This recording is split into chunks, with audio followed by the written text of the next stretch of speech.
Hi, I'm Mark Edwards. Welcome to Travelogue and welcome to the Shanghai Expo 2010. It's our second day here, and yesterday we took on zones A and B, where we managed to look at Asia, Australasia and the Middle East. Today, still going to be action-packed. We're going to head to Europe, we're going to see North, South America and even Africa. Hopefully we'll also be able to give you some tips about some of the things that we've worked out over the last day or so. So, let's meet the queues.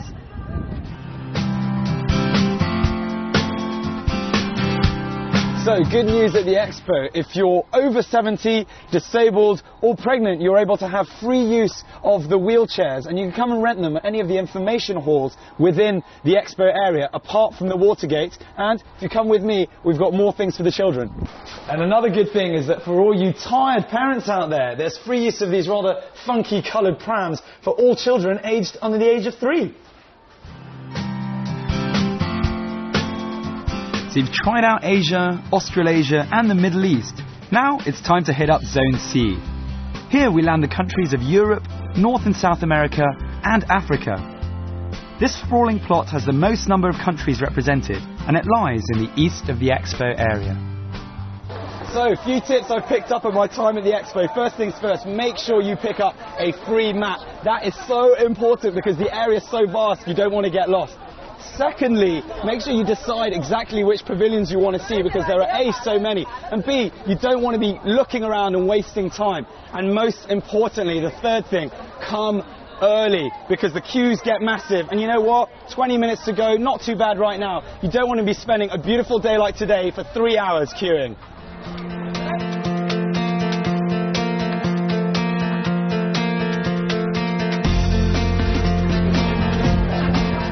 Well, no wonder. I mean, look at that. No wonder it's one of the most popular pavilions in the whole of the Expo. And I'm not just being biased because it is Britain. But this really is all about nature. It's not really technology, it's nature. And that reflects what the Shanghai Expo is all about. Low carbon emission and a green Expo as a whole. Let's go inside and have a look.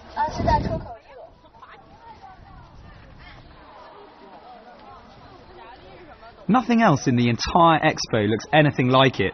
A sort of intergalactic looking hedgehog really, that had everyone talking well before the Expo doors opened. Hence, its ridiculous popularity. So it might have looked impressive on the outside, and it doesn't disappoint when you come inside. There are 60,000 of these acrylic rods, which I'm told light up in the evening. And inside here, you can find little seeds, of which there are 6,000 different seeds. Come and have a look yourself. More than 60,000 seeds are embedded here in the UK's Pavilion of Ideas. It's a little metaphor for how ideas, like seeds, take root and grow. Interestingly, the seeds at the tip of each rod come from the Yunnan branch of Kew Gardens Millennium Seed Bank, an international conservation project based in England. Tens of thousands of these 7.5 metre long rods quiver in the wind to create an organic effect. And that's not it. During the day, they act like fibre optic filaments, drawing on daylight to illuminate the interior. So you might be wondering what the undulating ground around me is for. Well, it signifies wrapping paper. So it's like a gift from the UK to China, and a slightly porcupine-like gift it is. Now, in 1851, the very first Expo took place in London. I might be a little biased, but I think they're still doing a pretty good job. Word on the street is, this is one of the must-see pavilions, one of the most popular ones, so get down here and have a look for yourself. Where are you guys from? Chile. From Chile? All the way from Chile. And how long are you planning to spend here in Shanghai? A week. 1 week. Okay, what's been your favourite part of the Expo so far? This one? The UK pavilion. Why? Because the seats are very amazing. UK.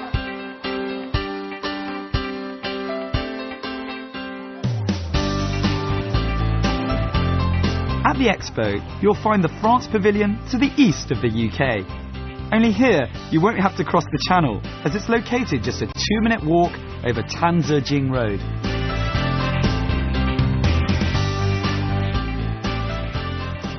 Absolutely rotten today. Home number 2. We've made our way to the French Pavilion, and what they've gone for is an attack of the senses. So as you can see, beautiful around me. There's music as well for the ears. Hopefully when we go inside, a bit of something to smell, maybe even something to eat, and hopefully a couple of things to touch. But on top of that, they are trying to highlight that they are still one of the most romantic countries in the world, but plenty more as well.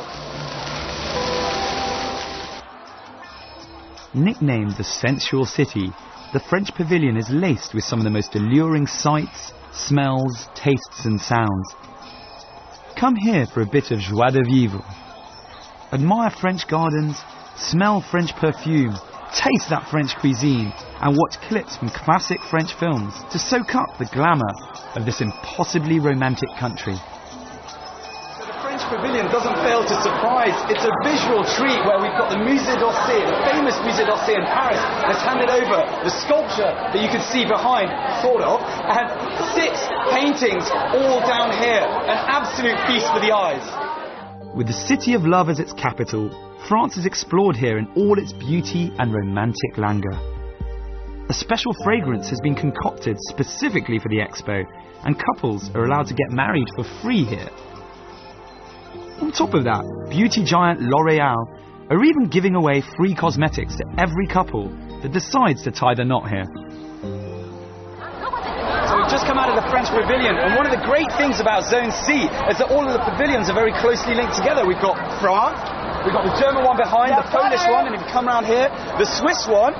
Come with me. If you do travel with relatives that are old or disabled, you'll find that there's a special queue here, so they don't have to spend a lot of time queuing in the sun.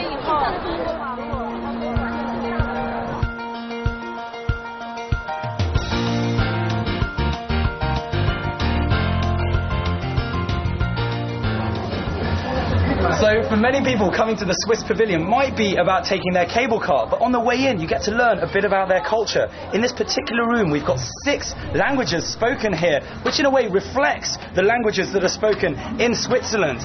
Now they are trying to tell us about their lives and how they perceive the relationship between urban and rural areas. Let's hear what this lady's got to say. Sono ticinese, in Svizzera parliamo 4 lingue. I come from Ticino, the part of Switzerland where Italian is spoken. Known for its sweeping Swiss Alps, it's home to over 7 million people living in a multicultural land of German, French, Italian and other tongues. This juxtaposition of languages is one of the main themes in the Swiss pavilion, as well as the pristine landscapes which can purify you head to toe. However, the magnet is this cable car which takes you up to the roof and opens up a panorama of classic scenery as well as the zone as a whole. So finally the bit we've all been waiting for, the highlight of the Swiss pavilion. It's their cable car. We've queued for a long time. Takes 4 minutes to go round, but I'm sure it's going to be worth it. Urban on the outside, rural on the inside. Very exciting.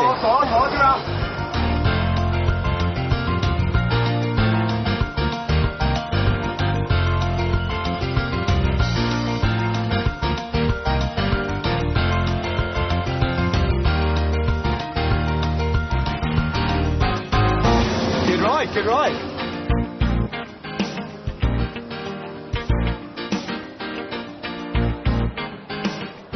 All that fresh air will probably make you hungry, so head over to the Belgium and European Union Pavilion. So when I say Belgium, you'll probably think Tintin, the home of the European Union, the Smurfs, fantastic beer, and of course, chocolate. Now here at the Belgian Pavilion, they'll teach you how the best chocolates in the world, arguably, are made. And at 11 in the morning, 3 p.m. and 6 p.m, you'll even get to try some for free. How awesome is that? Eddie, why do you think Belgium has the best chocolates in the world? Well, first we have a tradition of more than 50, 60 years making chocolates. I'm making myself for 25 years. 25 years? Yes. And we only use the best ingredients for the chocolate making. We only use the best ingredients for the fillings. We have special fillings like the cream, the buttercream, the pralines, the ganaches. We make It's the best and that stuff, is the isn't it? best. Yeah, we use only fresh things, and that's why we have the best chocolates too. Does everyone in Belgium like chocolate? Do you Well, still eat chocolates? I mean, I what sort every day? Are you like... I eat every day. I eat chocolates, and most of the people in Belgium really love chocolates. It's a very big exception if you don't like chocolate. It's not a real Belgian, I think. Can we try some? Yes. So Emile will let you try one. Thank you. And cheers. Oh, right, good. Come to Belgium, or come to the Belgium Pavilion if you can't make it to Belgium. Great chocolates, great chocolates. See you there.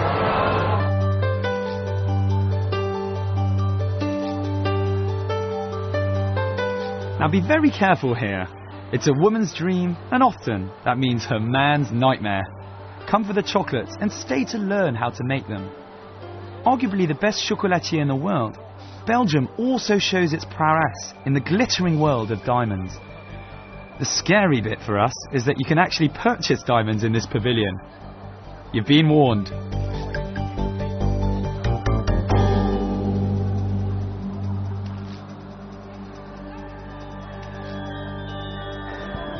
Benvenuti in Italia! Welcome to Italy! For many, the home of fashion, opera and fast cars. And you know what? If you make your way down to the Italian Pavilion here in Shanghai, you'll get all of that and much more. We've got designs by Prada, Versace, Dolce & Gabbana. There's a booze cruise in the background where you can have a look at the Chianti. As you can see, opera hanging on, and there's even, for you culture vultures, a huge copula behind. It really is something for everyone. Don't cry too much at the fact that you won't be able to afford most of these things for years to come. Just enjoy the ride around. It's all about luxury goods in the Italy Pavilion. So it's out of the frying pan and into the fire of luxury cars, high fashion and culture here, which represents the life of an Italian city. They say the way to a man's heart is via his stomach, and in my case that's certainly true. Now at the Expo, each of the pavilions, or certainly the majority of the pavilions, all have their own restaurants or kiosks, and you can try out some of the local specialties, all using homegrown products. There's even time to take in Italy's most famous export, pasta. And a smidgen of booze as well. Bit of everything for everyone. Staying in Europe, make your way over to Spain. Shaped like a basket, the pavilion is dressed in more than 8,000 wicker panels as a tribute to the wicker weaving tradition in Spain and China.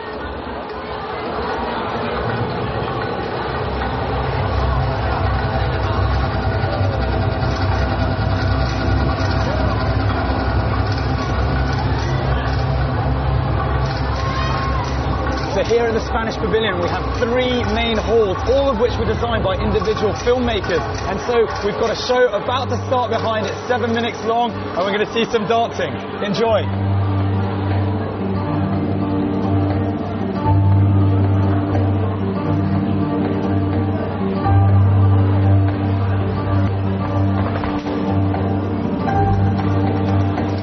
Spanish filmmakers, each representing a different decade, have created the displays here, based on the theme from the city of our parents to the city of our children.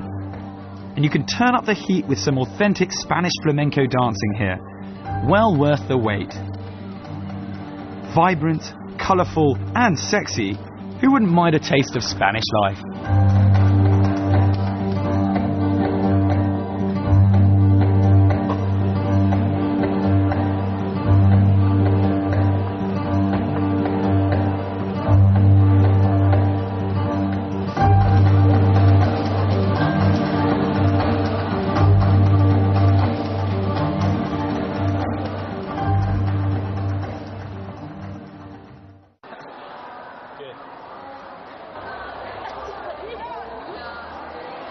So the Spanish Pavilion is split distinctly into 3 parts, and the first part we saw highlights the Spanish culture, or aspects of the Spanish culture, with the bullfighting, the football and the flamenco dancing. We moved through into the second room with the highlighting of the ancient cities, into today and where the future lies, which is with the children and rather large babies. Gracias.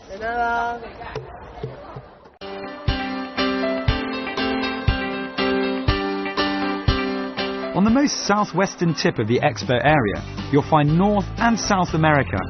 It's a lively place, packed very closely together.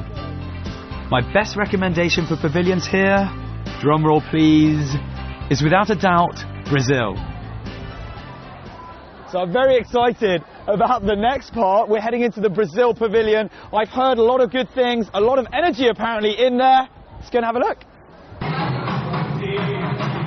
So I'll tell you what, as soon as you get into the Brazilian pavilion, you can feel the energy everywhere. There's samba music on the outside. As soon as you come in, we're in this room. It's called the Room of Happiness. And this is everything that Brazilians find that makes them happy. We've got football, we've got capoeira, we've got samba. You can hear it behind. I tell you what, it's impossible not to get into the vibe. I feel great in here.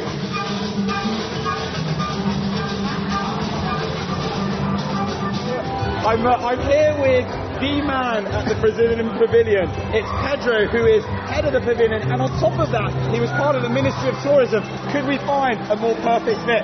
Hi Pedro, how are you doing? I'm great. Welcome. Thank you very much. Thank you very much. Tell me about the Brazilian pavilion. Brazilian pavilion is about energy. We are now at the very heart of the Brazil pavilion, and this is the most beautiful image you can have. Brazilians in different places in Brazil having lunch together. Have a look at it and feel the music inside your heart. It makes you feel like you want to kind of move a bit. Yeah, that's like the Brazilian rhythm. Okay, that's samba. What's great about Brazil? Tell me, what do you love about Brazil? Our joy, our happiness, and our regional fest, our carnival, our samba. That's samba. That's samba. What about my arms? What do I do with my arms? You can do whatever you want. That's Brazil. You're free.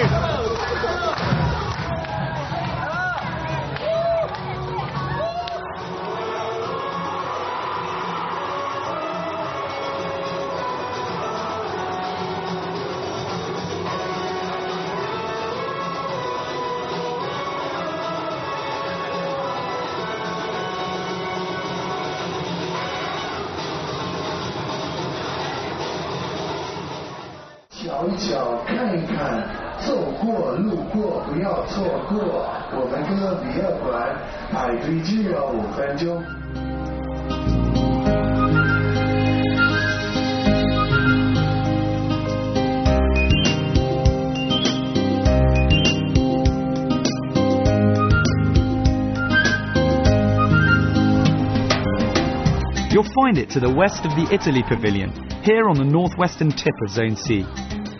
Open your eyes to the cultures you may have never come across. Lots to learn, short queues, definitely worth it. So if you're a little bit tired of having walked around all day just trying to check out one country, you can come to the African Pavilion, where they really have almost all of the African countries are united here. And the great thing is you find out a bit about their history, a bit about their culture, and probably more importantly, you can pick up a lot of their goods and buy them originally from. So come and get some maracas, say it at the Kenya stand. All of this, everything here is all made in Kenya. Absolutely everything.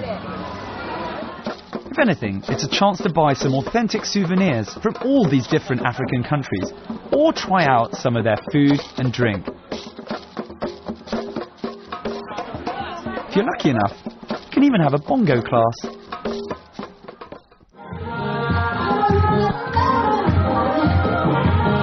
The entertainment highlight is the raucous, riotous shows they put on every day. Each African country has a chance to roll out its music, dancing and singing in some way. We were lucky to find ourselves with a great performance, and the crowd really gets involved, so be prepared for a lot of fun.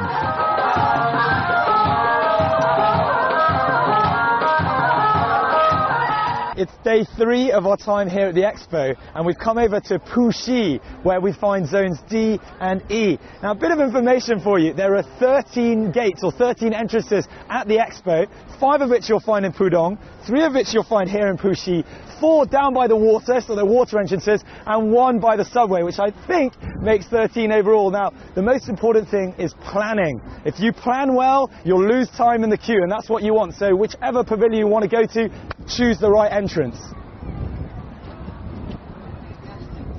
So for many, Pudong is the central area in the expo, but there's still plenty to see here in Puxi. And one of the main attractions in Zone E is a showcase by cities from all over China and all over the world, where they highlight their innovations to do with urban living and also get a chance to share their ideas on how to tackle the difficulties of urban life.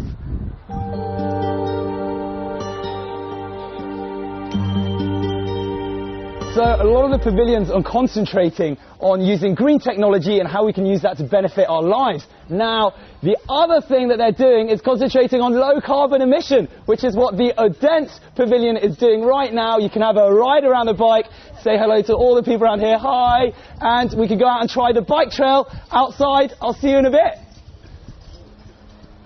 Do make sure you pick up your bike in Odense and take it onto the trail that's been laid out outside the pavilion. It's totally free and a good chance to get some exercise as well as those all-important stamps. That's a fantastic stamp, look at that. Time to head on to Zone D, where 11 corporations have set up shop. There's a healthy mix of corporations from China and the rest of the world. Located just west of Zone E and hugging the Huangpu River, there's even an elevated walk nearby to enjoy some people and pavilion watching. So, over the last couple of days, we've been able to see how countries and cities are going about reducing their carbon emission. Now we're seeing how corporations in Zones D and D do exactly the same. I'm going to give you a clue as to where we're going next. I'm told the atmosphere is electric, and some of the images might be a little shocking. It's a terrible pun, but we're heading into the home of electricity in China. It's the State Grid Pavilion. The State Grid is China's main electricity supplier, and here they don't miss a chance to grab your attention with their rather aptly named Innovation Ignites Dreams. With the Magic Box as its main attraction, it's great for people of all ages. Showing us the many uses of electricity, it's certainly a dazzling way to finish your day. So we made our way into the Magic Box at the National State Grid Pavilion. Very exciting. I don't really know what's going on, but it's going to show us all of the uses of electricity and all the lighting. Enjoy.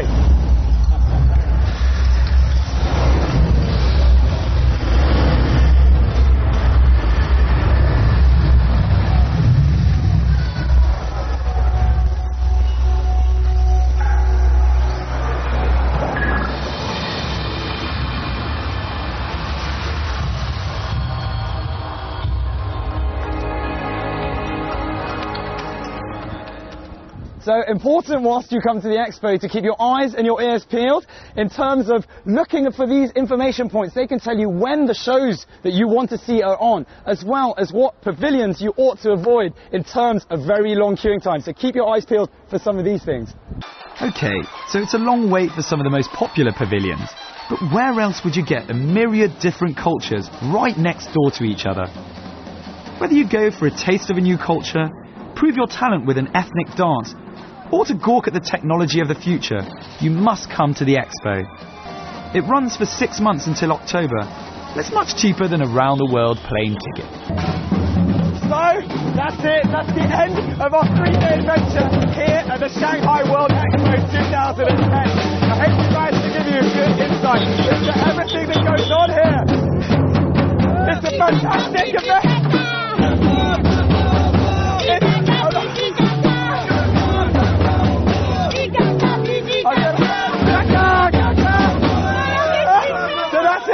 That's the end of our 3-day adventure here at the Shanghai World Expo 2010. I hope we managed to give you a good insight into everything that goes on here. It's a fantastic event where you get to meet people from all different cultures and really just enjoy all sorts of different things. But above all, it's just a great party. Hopefully I'll see you down here. I'm Mark Edwards, and I'll catch you very soon on another episode of Travelogue.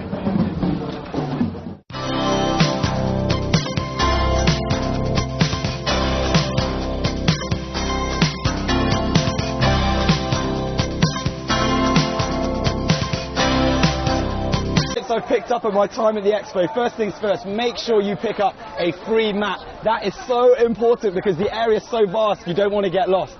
Secondly, make sure you decide exactly which pavilions you want to see, because there are A, so many, and B, you don't want to be looking around and wasting time. And most importantly, the third thing, come early, because the queues get massive. And you know what? 20 minutes to go, not too bad right now. You don't want to be spending a beautiful day like today for 3 hours queuing.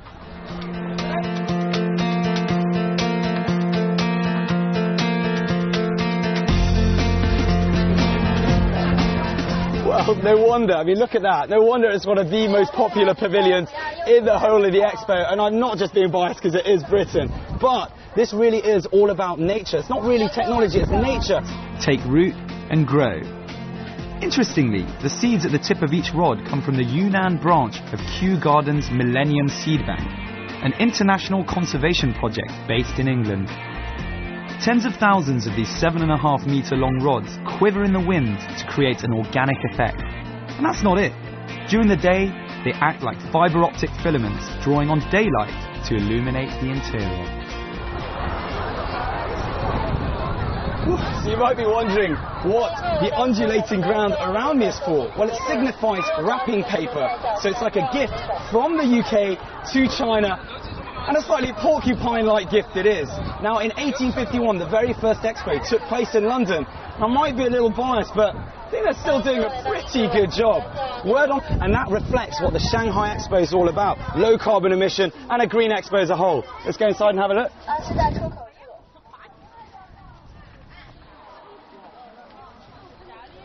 Nothing else in the entire expo looks anything like it. A sort of intergalactic-looking hedgehog, really, that had everyone talking well before the expo doors opened. Hence, its ridiculous popularity. So it might have looked impressive on the outside, and it doesn't disappoint when you come inside. There are 60,000 of these acrylic rods, which I'm told light up in the evening. And inside, here, you can find little seeds, of which there are 6,000 different seeds. Come and have a look yourself. More than 60,000 seeds are embedded here in the UK's Pavilion of Ideas. It's a little metaphor for how ideas, like seeds. So, good news at the expo. If you're over 70, disabled or pregnant, you're able to have free use of the wheelchairs, and you can come and rent them at any of the information halls within the expo area, apart from the Watergate. And if you come with me, we've got more things for the children. And another good thing is that for all you tired parents out there, there's free use of these rather funky coloured prams for all children aged under the age of 3. So you've tried out Asia, Australasia and the Middle East. Now it's time to hit up Zone C. Here we land the countries of Europe, North and South America and Africa. This sprawling plot has the most number of countries represented, and it lies in the east of the expo area. So, a few tips.